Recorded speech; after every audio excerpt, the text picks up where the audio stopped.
Selamünaleyküm. Aleykümselam, hoş geldiniz. Allah razı olsun. Böyle alalım sizi. Selam, hoş geldiniz. Böyle alalım. Hoş geldiniz.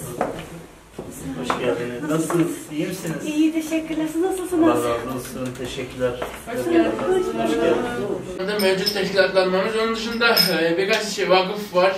İşte ilmi araştırmalara yönelik çalışma yapan vakıflarımız var. Bu şekilde bir çalışma yöntemiyle bir birliğimiz oluşmuş vaziyette. Bizim teşkilatlanmamızın şu anki mevcut çatısı orası. Yani o biraz daha kimlik değiştirerek birlik statüsü alacak ama biz yine hala Hidayet Bey'in direktifleri doğrultusunda çalışma yürütüyoruz.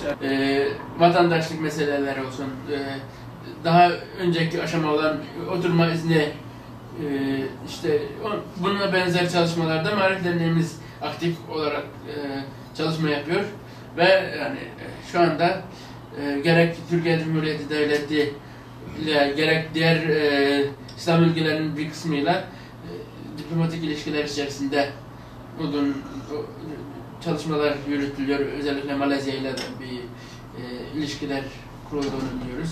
Diğer tarafta gençlerimizin geleceğini, gençlerinin eğitim durumlarını, manevi çalışmalarını önceleyen, diğer tarafta bilimsel anlamda hani eğitimleriyle de fenni eğitimlerle beraber devam ettiren, diğer tarafta alimler ilgili falan güzel çalışmalarımız oluyor. Allah yardımcınız olsun.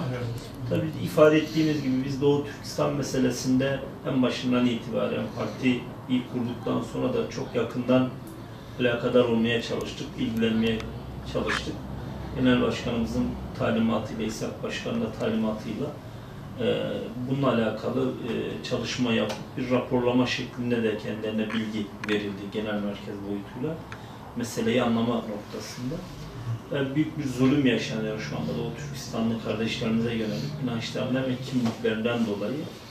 Sadece inançları değil ve sadece kimlikleri değil, Doğu Türkistanlı kardeşlerimizin inançlarıyla beraber kimliklerini yaşama, muhafaza etme ve bunun için mücadele verdiklerine şahitlik ediyoruz. Bugün Çin zulmünün Doğu Türkistanlı kardeşlerimize uyguladığı en büyük zulümlerinden bir tanesi özellikle onların kendi vatanlarında, kendi topraklarında kendi kimlikleri ve inançlarıyla yaşamalarından dolayı buna engel olan bir Çin devleti var maalesef. O yüzden bununla ilgili biz yakında alakadar olmaya çalışıyoruz. Bunu kamuoyunda tutmaya çalışıyoruz. Kamuoyunun gündemine getirmeye çalışıyoruz.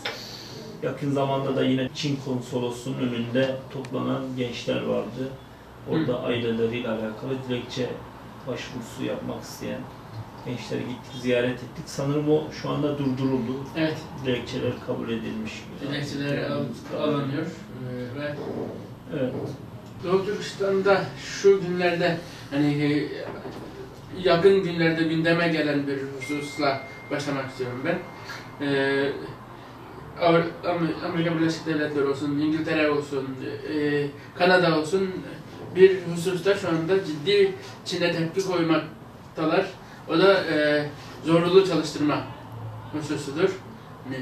Kamp meselesi. Kampın içinde ve dışında evet. Doğu Türkistanlıların ücretsiz bir şekilde devlet zoruyla yani çağdaş kölelik olarak da tabir edebileceğimiz bir çalıştırmanın olduğu söz konusudur.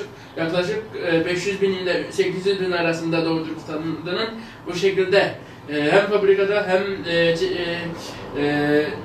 tarım arazilerinde çalışma yaptırıldığına dair belgeler var, videolar var, çalışmalar, raporlar var. Bu bağlamda da birkaç gün öncesinde Britanya, İngiltere devletinden hem dışişleri bazında bir açıklama gerçekleştirildi. İşte Çin'in yaptığının çok acımasız bir hareket olduğu doğrultusunda hem de bazı yaptırımlar da gelecek gibi özellikle Doğu Türkistan Çin menşeli, Çin'in de Doğu Türkistan menşeli fabrika ve onun benzeri tarım arazisinden getirilen malzemelere, mallara yönelik bir protesto çalışmasının yürütüleceğini ifade ediliyor. Şunu araya sıkıştırmamız gerekecek. Doğu Türkistan çok büyük bir pamuk arazisine sahip, çok büyük bir pamuk tarlasına sahip ve bu pamuk dünya tekstilinin %20'sine tekabül eden bir pamuk üretiminden bahsediyoruz ve bunların içerisinde işte demin de bahsettiğimiz zorla çalıştırılan, orada pamuk tarlalarından zorla çalıştırılan Doğu Türkistanlıların bulunduğunu biliyoruz ve bu bağlamda da Batı ülkeleri bazı adımlar atıyor kanun çıkarma bağlamında meclislerinden, parlamentolarından Çin'i durdurabilecek yönde çalışmaları yapılıyor. Bunun da İslam dünyasında bu çalışmaların benzerini görmek umudumuzdur, temennimizdir.